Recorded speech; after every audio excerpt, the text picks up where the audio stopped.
નમસ્કાર વિદ્યાર્થી મિત્રો, આજે મારે તમને વાત કરવી છે ધોરણ 10 ના ખૂબ જ અગત્યના વિષય એવા ગણિતનો.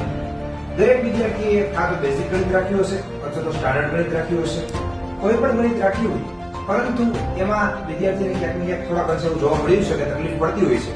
આવા સંજોગોમાં હવે કરવું શું? કારણ કે હવે તમારી પાસે માત્ર છેલ્લા 70 દિવસ વધ્યા છે પરીક્ષાને આડે. તો આવા સંજોગોમાં કરાય કે જે ચેપ્ટર્સ આપણા પોઝિટિવ ચેપ્ટર છે, જે ચેપ્ટર આપણા પ્લસ પોઈન્ટ છે, તેની મેક્સિમમ વધારેમાં વધારે પ્રેક્ટિસ કરવી, અને જે ચેપ્ટર આપણા નબળા છે, જે ચેપ્ટરમાં આપણા માર્ક્સ કપાય છે, તે ચેપ્ટરના માટે દિવસમાં સેપરેટ ઓછામાં ઓછી 1 થી 2 કલાક કાઢીને તેને શીખવાનો પ્રયત્ન કરવો, જેથી તેમાં આપ માર્ક ન જાય અથવા તો માર્ક કપાય તો ખૂબ જ ઓછા માર્ક કપાય.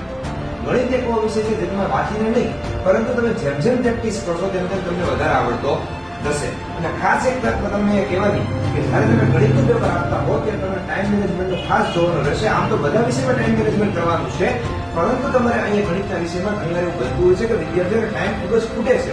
તો નિયત સમય મર્યાદામાં આખું પેપર પૂરું થઈ જાય અને આપણે સારામાં સારો સ્કોર થાય તેવો આપણે પ્રયત્ન કરવાનો છે. અને બીજી વાત એક કરવાની છે કે જ્યારે છેલ્લા 70 દિવસ વીત્યા છે ત્યારે આપણે જે ક્રેશ કોર્સ ચલાવી રહ્યો છે તેને એડમિશન માત્ર બેસિક વધી છે. જો હજી સુધી તમે એડમિશન ના કરાવી હોય તો તમને એવું લાગે છે કે અમારે એડમિશનની જરૂર છે, અમારે યોગ્ય માર્ગદર્શનની જરૂર છે, તો તમે આપણી ક્રેશ કોર્સની બેચમાં જોડાઈ શકો છો.